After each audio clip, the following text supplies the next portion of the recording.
पावन काल लोक विश्रामा, संपूर्ण लोक को विश्राम देने वाला समय है। क्यों? क्योंकि वो राम आ रहा है, जो राम इस जगत इस संसार को विश्राम देता है। राम का नाम ही तो विश्राम देता है। शीतल मंद सुरभि बह बाऊ, सुंदर हवा बह रही है, शीतल है, मंद है, सुरभित है, सुगंधित है। चैत्र के महीने में गर्म हवा चलती है। देखिएगा जब आए चैत्र का महीना, आएगा 1-1.5 महीने बाद। लेकिन यहां हवा जो है कैसी है? बोले सुरभित है, शीतल है, सुगंधित है। श्रवहि सकल हर्षित सुर संतन मन चाऊ। क्यों? परमात्मा के आने के समय जो काल है, जो समय है, जो वातावरण है, वो कैसा होता है? बोले सम हो जाता है। थोड़ा सा चर्चा करते हैं भादों के महीने की। उस कृष्ण कन्हैया लाल के आगमन के समय की, जिस समय भगवान का प्रकट हुआ, उसके ठीक पहले का वातावरण क्या था? मंदम मंदम जलधरा जगरजु अनुसागरम, मही मंगल भूयश्च पुरग्राम प्रजागरा नद्यः प्रसन्न सलिला हृदय जलधश्रिया। वातावरण कैसा है? बोले जलधर जो बादल हैं गरज रहे हैं, बरस रहे हैं। एक विचित्र वातावरण है। प्रातः से ही भयानक वर्षा हो रही है, तेजकारी अंधियारी घटाएं घिरी हुई हैं।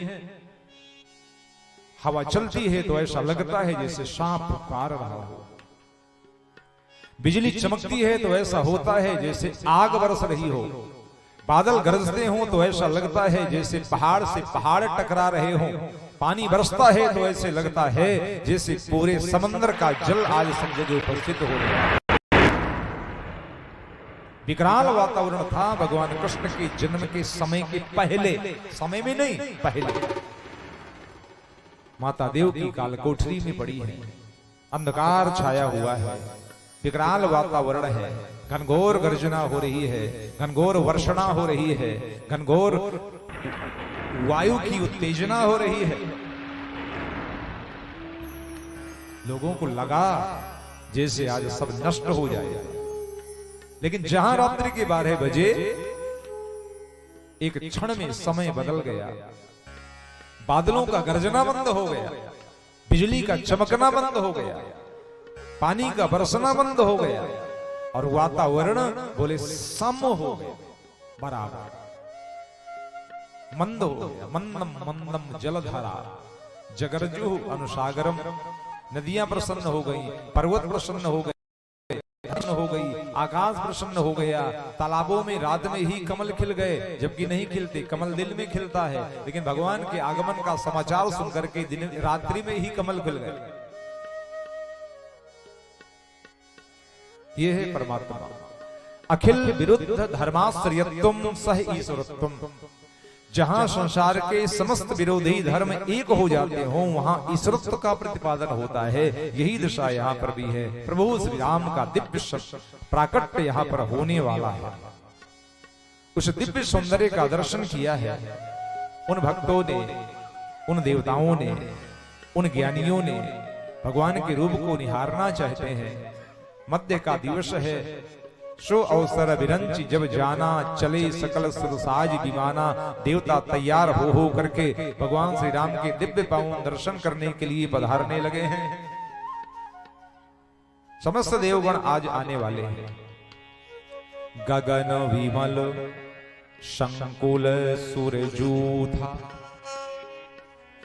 जूथ के जूथ माने समूह के समूह देवताओं के जो हैं वो सब वहां पर प्रकट हो रहे हैं। समूह के समूह गाँव ही गुण गंधर्व बरूधा। सब गुणगान गा रहे हैं उस प्रभु का, उस परमात्मा का दिव्य स्वरूप का गुणगान गा रहे हैं। भगवान के दिव्य रूप को निहारने के लिए लालायित है। उनके मन की जो लालसा है वो भगवान के दिव्य चरणों में लगी हुई है। गोस्वामी जी लिखते हैं, स्तुति करहि नाग मुनि देवा, बहुविधि लावहि निज निजो सेवा। जो जिस लायक है उसी तरह से वो भगवान के दिव्य स्वरूप का दर्शन करने की लालसा मन में रख करके आगे को बढ़ते चले जा रहे हैं, पहुंच रहे हैं। सब अयोध्या में उपस्थित होने लगे हैं सबके सब। सूर समूह विनती करी, देवताओं की प्रार्थना शुरू हो। पहुंचे निज निज धाम, जग निवास प्रभु प्रकटे, अखिल लोक विश्राम। भगवान शिव कहते हैं पार्वती, समुद्र के किनारे खड़े हुए हजारों देवता भगवान की आराधना करते हैं। प्रभु आइए, आराधना करते रहे। 1 घंटे 2 घंटे 4 घंटे जितनी देर किया होगा, भगवान नहीं प्रकटे। और प्रकटे कब? स्तुति जब किया, सूर समूह विनती करी, गवने निज निज धाम, चले गए देवता, वहां से चले गए। और अब भगवान प्रकट हुए। याद रखिएगा, भगवान तभी प्रकट होते हैं जब देवता वहां से चले जाते हैं। अर्थ क्या है? थोड़ा सा वेद में चलना पड़ेगा। परमात्मा का रूप क्या है, ईश्वर का सौंदर्य क्या है, भगवान की स्थिति क्या है ब्रह्म की। ओम चंद्रमा मनसो जातश्चक्षो सूर्यो अजायत, श्रोत्राद्वायुश्च प्राणश्च मुखादग्निरजायत। ओम नाभ्याशीदन्तरिक्षगुं सृष्णौ देवहूषमवर्तत, पद्भ्यां भूमिर्दिशः स्रोतात् तथा लोकान् न कल्पयन्ना। आप कहोगे आरती के और भोग का मंत्र कहां से बोलने लगे? ये मंत्र में वेद के मंत्र बोल रहा हूं, थोड़ा गौर से सुनिएगा जो भाव देना चाहे रहा है। परमात्मा क्या है? उस ब्रह्म, उस ईश्वर का मन क्या है? चंद्रमा, चंद्रमा है मन। मनसो जाता है चक्षो सूर्यो अजायत। भगवान के नेत्र कौन है? बोले सूर्य। श्रोत्राद्वायुश्च, वायु क्या है? बोले भगवान के श्रवण रंध्र है। मुखात् अग्निरजायत, तो भगवान की मुख से अग्नि का प्राकट्य होता है।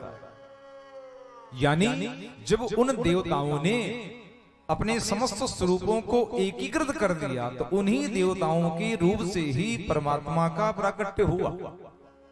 भगवान कहते हैं मैं कहीं अलग नहीं हूं, मैं कहीं तुमसे दूर नहीं हूं, तुम अपने उस आत्म तत्व को तो पहचानो। और जब तुम अपने को पहचान जाओगे, अपने स्वरूप को पहचान जाओगे, तो मैं तो तुम्हारे सामने खड़ा ही खड़ा हूं। याद रखना, तुमसे अलग में कभी हो नहीं सकता। जिस दिन हम अपने आत्म तत्व के उस दिव्य स्वरूप को पहचान लेते हैं, उस दिन परमात्मा हमसे कहीं भी अलग नहीं रहता है। लोग संत कहते हैं ईश्वर तो आपके हृदय में समाया हुआ है, नहीं अंतर में, नहीं बाहर में, नहीं आम में है, ना खास में है, न भोग में है, न विलास में है। यदि प्रेम है तो प्रभु पास में है, हमारे हृदय में समाया हुआ परमात्मा है। आज यहां पर देवताओं ने जैसे ही भगवान के उस दिव्य रूप की कल्पना किया और भगवान के आने का समय है, संत लिखते हैं बहुत प्यारा भाव। लोगों ने देखा, स्वर्ग कहते किसे जानते हम नहीं। बहुत प्यारा भजन है ये, हमारे चित्रकूट के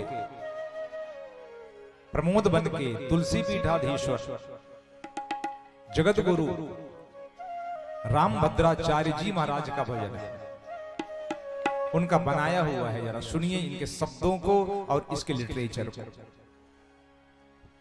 स्वर्ग कहते किसे जानते हम नहीं, लेकिन इसको देख के लगता है स्वर्ग का देवता सामने आ गए। स्वर्ग कहते किसे जानते हो नहीं, स्वर्ग कहते किसे जानते हो नहीं।